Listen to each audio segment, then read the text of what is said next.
ડાયા માણસો વર્તમાનમાં જીવે છે, કાલની બહુ ચિંતા ન કરે, ભૂતકાળનો શોક ન કરે, ભવિષ્યની બહુ ચિંતા ન કરે, વર્તમાનમાં જીવે. કોઈ સારું કામ કરતા હો ને તો રામકથામાં પ્રસંગ છે, ભરતજી રામજીને મળવા જાય છે. ભાઈ ભરતજી રામજીને મળવા જતા હતા તો અસુરોને તો ઈર્ષ્યા આવી, પણ દેવતાઓની ઈર્ષ્યા આવી છે. જ્યારે તમે સારું કામ કરો, શ્રેષ્ઠ કામ કરો તો બધા પરીક્ષાઓ કરે, પણ મગજ ઉપર થોડો બરફ રાખો. બોલો નારાયણ. જેનું મગજ શાંત હોય ને એ ડિસિઝન આમ એના આમ ધારદાર હોય, શાંત હોય, પણ એનો નિર્ણય આમ પાક્કો હોય. જેનું મગજ શાંત. ભાગવત કથાનું ફળ શું હોય? અહીંયા બેઠા તો બીજે દિવસે મારે એક સૂત્રાત્મક વાત કરવી છે. સોમ, આપણે બધા વારના નામ છે, તો એ વારના નામમાંથી આપણે કંઈ શીખીએ છીએ, શીખ લેવી જોઈએ. સોમ જેવા શીતળ થાવ તો મંગળ થાય, જો મંગળ થાય તો બુધ બનાય, જો બુધ બનાય તો ગુરુ મળે, જો ગુરુ મળે તો શુક્ર વધે, અને જો શુક્ર વધે તો શનિ નો નડે, અને જો શનિ નો નડે તો સૂર્યનું તેજ મળે. મહારાજ સોમ, પણ એ પાયો શું છે? સોમ જેવા છે, બી કુલ, હસતે હસતે ऐसे आप काम करो. બ્રાહ્મણો અને ક્ષત્રિયો પાસે દુનિયા શીખે છે. એ વ્યગ્ર ન થાય, એ તો શાંત હોય, સહજ હોય, સહજતાથી લે. મહારાજ સોમ જેવા શીતળ થાવ તો મંગળ થાય, જો મંગળ થાય તો બુધ બનાય, બુધ બનાય તો ગુરુ મળે, જો ગુરુ મળે તો શુક્ર વધે. શુક્ર એટલે સામર્થ્ય, પાવર, પૈસો. શુક્ર તો જ વધે જો ગુરુની કૃપા હોય. ગુરુની કૃપા ન હોય, આપણે અહીંયા તો એને નુગરા કીધા છે. નુગરું નથી બનવાનું, ગુરુની કૃપા મેળવવાની છે. કોઈ માણસ તમારી યારે શું વ્યવહાર કરે છે એનો પ્રશ્ન છે, આપણે શું વ્યવહાર કરવો એ આપણો પ્રશ્ન છે. મહારાજ મજબૂત બનવાનું. ભગવાન પ્રસન્ન થઈ, જેને ગુરુ મળે એનો શુક્ર વધે, જેનો શુક્રનો પાવર વધે એને શનિ ન નડે. નતું એક ભાઈ જ્યોતિષ પાસે ગયો ને આમ કંઈ હરખું હાલતું નહોતું, 12 વર્ષ 15 વર્ષ તપ કરી નાખ્યું. પછી જ્યોતિષ મહારાજને કીધું, મહારાજ જુઓ ને આમાં કાંઈ શું છે, અને ખરેખર કેળો બતાવ્યો. પછી તો ઘણા જ્યોતિષીઓ આજની તારીખે હું વંદન કરું છું એવા વિદ્વાન વ્યક્તિઓને કે જેની પાસે વિદ્યા છે, કે તમને આમ ખાલી એક કેળો બતાવી દે ને તો એ જીવન સુધરી જાય. મહારાજ એવા જ ખૂબ જ વિદ્વાન આજે હું સ્મરણમાં લઉં છું મારા મામા ચંદ્રકાંત મામાને. આમ તો સ્વર્ગસ્થ અને હૃદયસ્થ ચંદુ મામાને હું આજે યાદ કરું છું. આમ કોઈ બહુ દેખાવો નહીં, પણ આમ સહજ, પવિત્ર, એની ભાવના. આમ તમે જુઓ, ડોંગરેજી બાપાનું સ્મરણ થાય, એમનું ભજન, એમનું સાધન, એમની કૃપા, કેટલા જીવનોને એને આમ કેળા બતાવ્યા છે. અને યાદ રાખજો, આજે હું અહીંયા બેઠા એ બધાને, પોથીમાં જેટલા વડીલો, પુણ્યાત્માઓ અને જે પિતૃઓ છે એ બધાને પણ યાદ કરજો. ખરેખર ભાગવત કથા એ તમારા વડીલોને, તમારા પિતૃઓને થેન્ક યુ કહેવાનો અવસર છે, એને આભાર વ્યક્ત કરવાનો અવસર. હે પ્રભુ, તમે અમારી ઉપર બહુ કૃપા કરી. તમે હતા તો અમે આ ધરતી ઉપર આવ્યા, અમે સારા કામ કરીએ, સમાજના કામ કરીએ.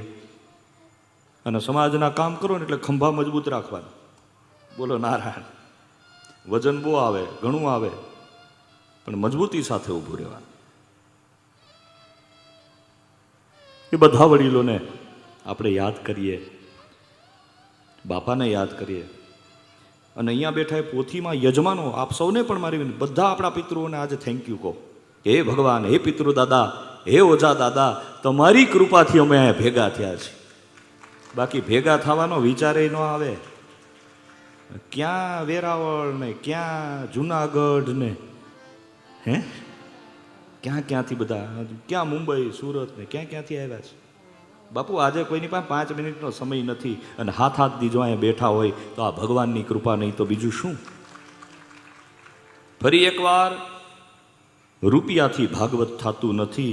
જેના વડીલોએ રોટલા વાવ્યા હોય એને આંગણે જ ભાગવત થાય છે. વડીલોનો આભાર માનજો કે તમારી કૃપાથી આજે અમે પ્રસન્ન છીએ, તમારી કૃપાથી અમે આજ ખુશ છીએ. અમારી પાસે તમને દેવા માટે કંઈ છે નહીં, પણ અમારી આંખમાંથી ગંગા અને જમના અમે તમને અર્પણ કરીએ છીએ. નાથ, અમે શું આપી શકીએ તમને?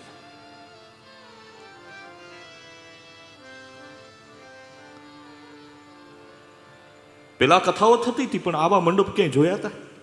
આવી વ્યવસ્થા ક્યાંય જોઈતી? અને ખરેખર ભાઈ દેવેનભાઈ, કમિટીને તમને વંદન છે કે અહીંયા આ જંગલમાં મંગલ ઊભું કર્યું છે.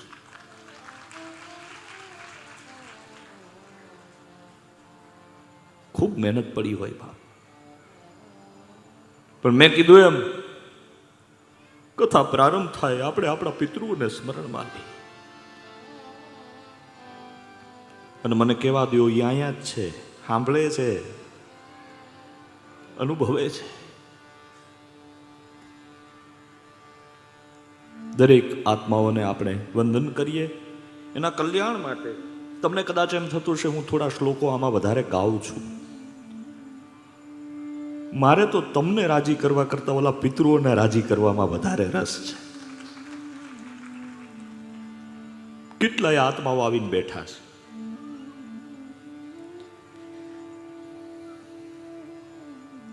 નિગમ કલ્પતરોર ગલિતમ, આ ગળેલું ફળ છે. હે આત્માઓ, ગતાત્માઓ તો જીવની મુક્તિ આના દ્વારા મેળવે, પણ અમે તો એવું ઈચ્છીએ કે અહીંયા જીવતા જીવત મુક્તિ મળી જાય. નાથ, જીવતા જીવત મુક્તિ એટલે શું? તમારા અંદરના રાગ, દ્વેષ, કામ, ક્રોધ, લોભ, મદ, મોહ, આ બધી ગાંઠું તૂટી જાય ને મુક્તિ છે મહારાજ. બંધન શેનું છે? ક્રોધનું બંધન છે. બંધન શેનું છે? કામનું બંધન છે. બંધન શેનું છે? લોભનું બંધન છે. આ બંધનો તૂટી જાય, છૂટી જાય, મુક્તિ મળે. કથાની અંદર એવો નિયમ છે, 7 ગાંઠ વાળો વાંસ અર્પણ કરવામાં આવે. એક ગાંઠ વાળો વાંસ એટલે સપ્ત ગ્રંથિ છે. રોજ રોજ કથા થાય, એક એક ગાંઠ છૂટતી જાય. મારા મનમાં 7 ગાંઠું બાંધી છે આપણે. ફલાણા ભાઈ હારે હું બોલું નહીં, નાની હારે હું આ કરું, એવું નહીં. તમે ગાંઠું ખોલી નાખો. ફરી એકવાર, સમય બહુ નિર્ણાયક આવવાનો છે. બ્રહ્મ સમાજને અને ક્ષત્રિય સમાજને હું એક તમારા, આમ તો આ સમાજની વચ્ચે મારો માગવાનો હક પણ ખરો, વિનંતી કરું છું, એક બનીને રહેજો. કારણ કે હવે આવવાવાળો સમય જો એક નહીં હોવ ને તો બહુ અઘરો છે મહારાજ.